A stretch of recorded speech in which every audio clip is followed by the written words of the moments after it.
night, honey.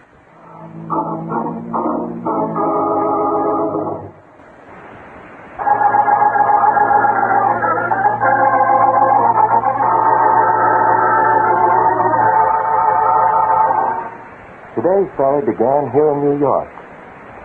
I'd received word that a suicide had taken place at the home of Senator Asa Clark at 123 West Cameron Street, and that murder was suspected. Knowing that Inspector Noah Danton was also aware of the tragedy and would probably get in touch with me sooner or later, I decided to beat him to the punch by arriving on the scene before he did. Miss Alice Clark? Yes? Oh, are you the police? Thank heaven you've come. Please hurry. Oh, I'd better explain, Miss Clark. Just waiting. In there. Well, not a pretty sight, is he? Bullet hole between his eyes, gun still clutched in his hand with the finger crooked around the trigger, dried blood all over his face. Oh, it's horrible. Yes, it's... Yes, so... What is it? I've just recognized your corpse, Miss Clark. Imagine finding him here. Who is he? You don't know? Of course not. I never saw him before in my life. But what's he doing in your living room? Well, I don't know. I came in about an hour ago. I heard a noise in this room and opened the door and... Oh, it's horrible. Incredible. A man of Moxie Ramon's caliber entering Senator Asa Clark's house. Moxie Ramon? Is that his name? Yes, he's a small-time racketeer and gambler. I don't suppose your father ever mentioned the name. Oh, no. Dad's been in Washington for months now. And the name means absolutely nothing to you. No. Something off color here somewhere. Doesn't add up. Well, there must be some reason why he should come here to commit suicide. Suicide? Why, yes. That's what happened, isn't it? I'm afraid not, Miss Clark. Everything is against it. What do you mean? To begin with, Moxie Ramon wouldn't have the courage to shoot himself. Second, when a man shoots himself with a revolver, there are always powder marks because of the closeness of the gun. I suppose you're right. And lastly, the wound is directly between Moxie's eyes. There's hardly a case on record in which a suicide shot himself between the eyes. As a matter of fact, it's practically impossible. Then what did happen? The answer to that is obvious. Someone else shot him. You mean he... murdered? Yes. And as soon as Inspector Danton gets here... Inspector Danton? Are you Inspector Danton? No, I'm afraid not. And I doubt very much that the inspector would feel flattered. You're not the police. Then you must be one of them. One of whom, Miss Clark? So that's it. It was all a trick to get me to talk and to show it. Go on. I won't go on. I won't. I know why you're here. I know exactly why you're... Must be the inspector now. Suppose we let him in, and then you can continue with your story. I'm going to have you arrested. You told me that you were the police and... Are you Inspector Danton? Yes, ma'am. Oh, thank heaven. This man is an imposter. I want him arrested. Great. Good evening, Inspector. I've just been accused of impersonating a rather well-known police officer. Say, what is this? Are you Alice Clark? Yes, I am. A few minutes ago, this man came here and said he was you and tried to get information from me. Said he was me. This man here said he was me. No, Miss Clark. I believe anything but that. Why, Inspector? Do you know him? No, and sometimes I wish I didn't. He's Barton Drake. Writes books on crime. Yes, I know him. I'm so sorry. Oh, it's quite all right, Miss Clark. And now that we're all one big happy family, someone called up and said there'd been a suicide. Oh, that was I guess I made a mistake. Well, Mr. Drake says it wasn't suicide. It was murder. Murder? Not Senator Clark. No, Inspector. Our corpus selecti is an old friend of yours, Moxie Ramon. Moxie Ramon? Hmm? Murdered in this house? Now, wait a minute. Jumping through, what was that? It came from the living room. Maybe Moxie wasn't as dead as we thought he was. No. Not another. Keep back, Miss Clark. That's no sight for a lady. Oh, this is horrible. Yeah, Miss, all right. 2 bottles of bullet holes right between the eyes. Hey, the window's open. Oh, it is. Let's go over and take a look. This is the way he got in, all right. And got out, too. Got out, but... The shot couldn't have come from the outside, Inspector, because victim number 2 was out of line with the window. Yes, that's right. Moxie... Moxie, Inspector, is as dead as a marinated herring. I'm sure of that. Yes, but... What is it, Miss Clark? What? Who? The one on the floor? Something to it. But we certainly stepped into something.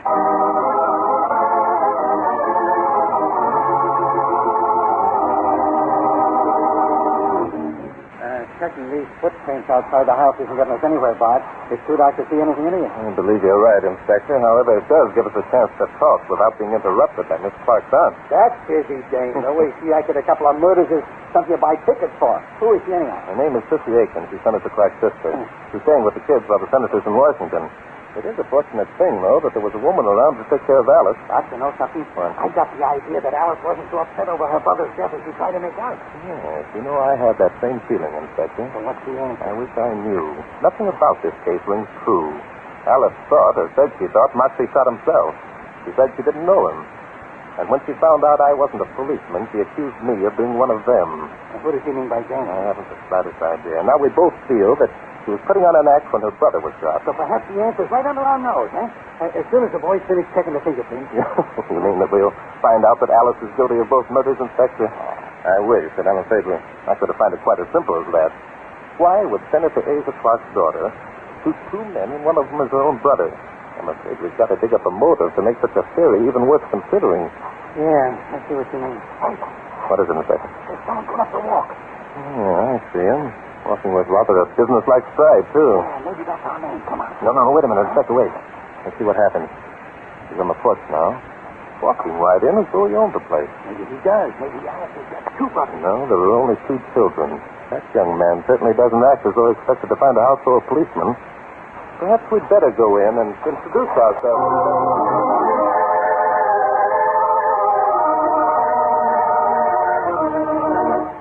I'm tired of listening to you. Like an argument. That busy dame's probably throwing her weight around again. We're going to see Alice, and you're not going to stop But her. you can't, Phil. She's ill. Oh, Inspector, please. Okay, Miss Aiken, all right, Bub. Who are you? None of your business. Then say it, don't you dare talk to Inspector. I'll talk to him any way I want. You keep out of this, Miss Aiken. I came to see Alice, and nobody's going to stop her. Oh, is that so? Well, now, we'll see about that. Take your hands up. That's the fast, Bub. Sit down in that chair and behave yourself. What's your name? His name is Ben Taylor, and he's a horrible young man. Suppose we give the young man a chance to answer for himself, Miss Aiken. He won't answer. He's too stubborn. I can't Miss Aiken, please. If I were Alice, I'd never kiss him as long as I Yes, live. that's I it. can't imagine ever being in love with him. Stop. Oh, I expect you can't. Oh, you're so nasty.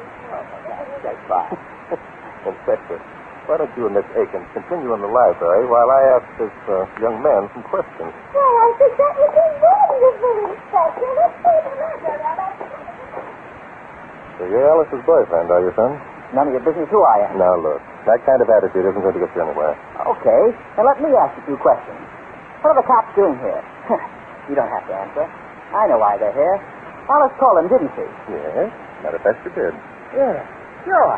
I told her if she let that punk come here again, I'd kill him. And I will, too. He's not going to have her. She's in love with me. I'll kill him. Now, wait a minute. Just who is it that you're so set on killing? As if you didn't know. Look, Papa, you're not kidding me. Maybe you got to jump on me this time, but it's that punk Moxie. Moxie? Yeah, Moxie. Moxie Ramon. I know he's here. I was waiting outside.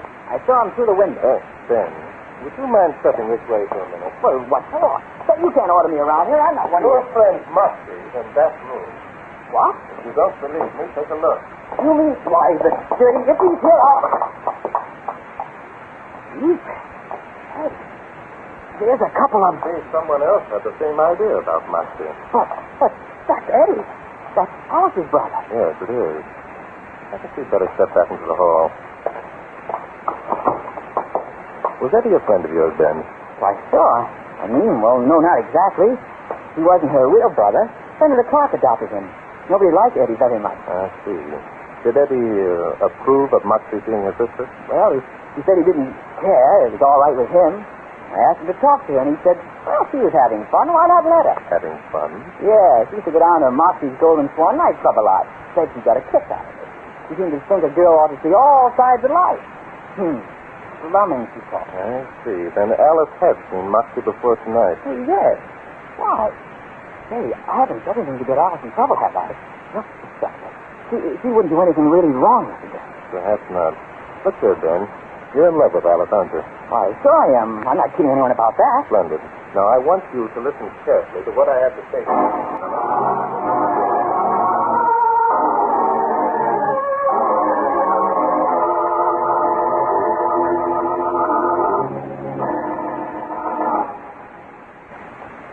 And so, Miss Aiken, you're Senator Clark's only relative except for his children. Oh, yes, I have expected that. And if the children were to die, you'd inherit all the money? Yes, I would expect that. Uh-huh. Even if the killer were, shall we say, murdered? Well, that wouldn't make any difference at all, Inspector Stanley. How much money would you inherit, Miss Aiken? Oh, not about $10 million. Miss Aiken, do you realize that this places you in a very unfavorable position? Do you mean that I'm a suspect? Well, I might be arrested and faced on trial. Well, now and said to be elected. That's only Mr. Chap. Huh? I think you're wonderful. Oh, that. Something to listen to that. Where the heck did that come from? It comes back home. Inspector, where are you? Someone screamed. Yeah, the girl, I think. It must have been Alice. It comes from upstairs. Huh? That's right. Come on, let's go. Yeah. Follow me.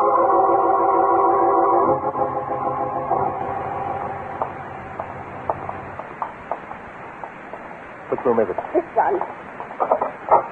Jump and Judas. She's all crumpled up on the floor. Look at it. It's stuck. Oh, it's got Alice.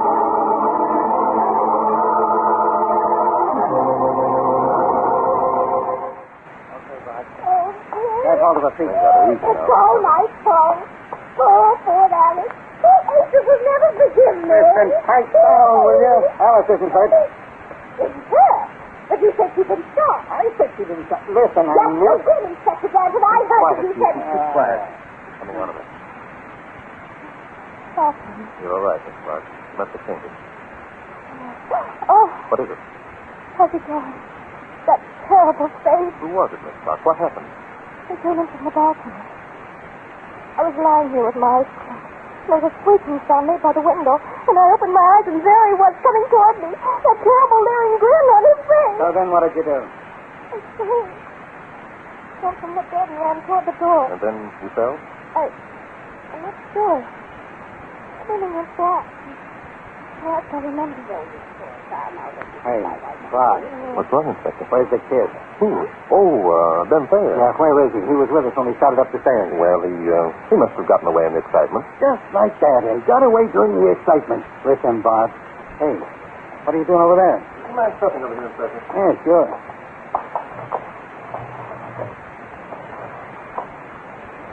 Well, what are you opening and closing those windows for? Not so loud. Huh? I want to find out if either of the windows in this room squeak. Squeak? Yes. Hey, the girl did say she heard the window squeak, didn't she? Neither one of them squeaked. And the girl was lying. The fainting business was an act. I'm going to... Inspector, wait. It's quite possible she only imagined the squeak. She seems fully recovered now. Come on, Inspector. I have an idea. Are you feeling better, Miss Clark? Yes, much better, thank you. Did you find out anything? Only that the intruder escaped through the window. Miss Clark, under the circumstances, I know that this may seem a little out of place. But Mr. Drake, I'd like to have you accompany me, Inspector Danton, and your aunt on a visit to Moxie Ramon's nightclub immediately.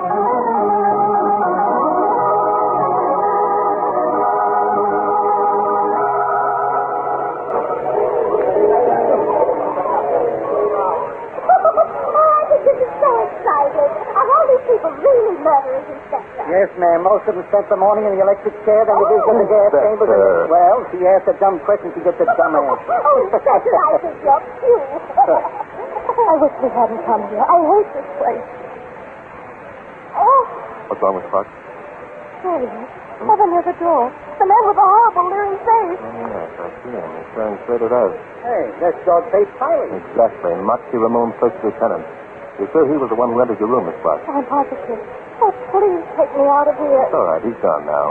There's nothing to worry about, Miss Clark. Dogface has a healthy respect for the police. Why worry about an old face? You know, this is my favorite too. Come on, Inspector, let's put it on. Come on, stupid, I'm in the groove. Borrow my flame and let's see a groove and beat. Hey, wait a minute. What the devil kind of language is that? Inspector, I'm afraid you've made a time Oh, you're solid, child, and I'm on the beat. Oh, now, honey, call me heavy. Now, wait. Hey, Bob. No use, Inspector. Stop! It's my fiddle. Yes, let's go. Oh, Gaffer, he doesn't know what it's all about. I think it's awful the way Aunt Sissy can act so unconcerned when there have been two murders committed practically before her eyes. Possibly. She's not as unconcerned as she appears. I'm going to step outside for a moment, Miss Clark. I think you'd better take this. What?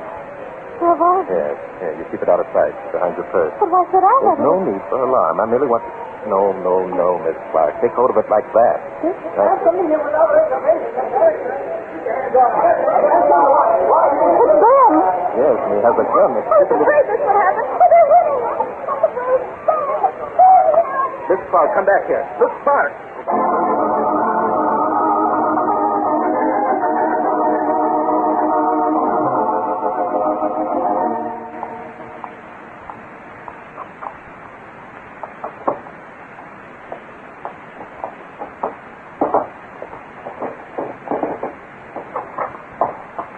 All right, Drake, get your paws up.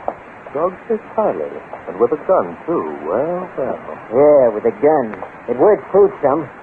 Okay, Drake, what's the gimmick? Gimmick? Let's quit being nice. Your little trick didn't work, see? I knew you were up to something the minute I saw you here. So when the kid came in and started that fight, you were the baby I set my eye on. Dog face, you're amazing. I had no idea there was such a clever blame lying behind that handsome profile. Oh, you dirty compass stooge. Well, so before you do, tell me something, Dog face.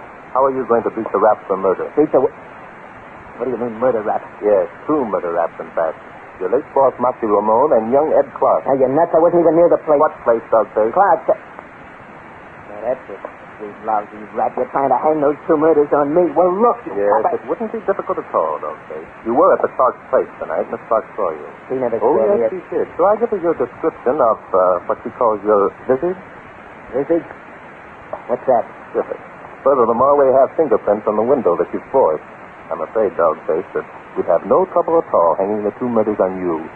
Especially since it's common knowledge that you and Moxie weren't getting on too well. It's a frame-up, eh? Yes, and it's one that'll stick. What do you want, Drake? The note that young Ed Clark signed for money he lost at Moxie's gambling table. I don't know what you're talking Yes, about. you do. You and Moxie were using the note to blackmail Alice Clark. You're crazy. No, I'm not. Senator Clark's name is coming up for re-election next fall. You knew he couldn't stand unfavorable publicity. Especially since he's one of the most important military committeemen in Washington. So you worked on his daughter. You can't prove that, and if you try, all this stuff will come out in the paper. I won't have to prove it, Dog face. Because you're going to give me any and all papers that Ed Clark might have signed. Either that or you're going to face a murder charge, Dog face, and that's something I can prove. Ah. Drake, you're a sucker. There's one little bet you overlooked. Suppose you aren't around to do any of that proving you're talking No, about. I wouldn't be a fool to try that, Dog face. Inspector Danton would have... So I'd be a fool, will I? Well, get this, you two-timing detective. You're going to get it right now. And Inspector, you shouldn't have done that. Inspector, we've got to move fast now. Everything depends on speed. Come on, man.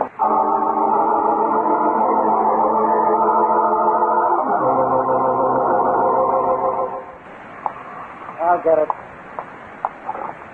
Danton speaking. Yeah, hello, Ryan. I'm at the Clark place now.